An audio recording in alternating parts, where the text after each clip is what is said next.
Hey guys, welcome back to my channel. Today I'm going to be showing you how to make egusi soup. Firstly, you heat up your palm oil in a pot and then you add your onions. While it's frying, you go ahead to add your tomato paste and ground peppers. This has to fry for about 5 minutes. When it's frying, you can add your seasonings, salt, seasoning cubes and cayenne pepper. Then once it's fried, you go ahead to add your egusi paste. Egusi paste is ground melon egusi with water. It has to be a thick paste. Stir fry for about 15 minutes. Once it's fried, you go ahead and add your oil beans and locust beans. Stir fry for another 2 minutes. Once it's fried, you add your meat of choice and then your meat stock.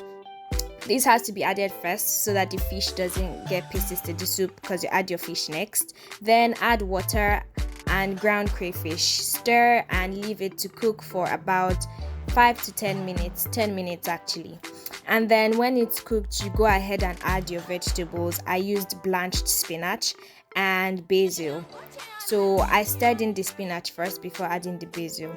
And once that is good, you just serve it with your swallow of choice, and that's all.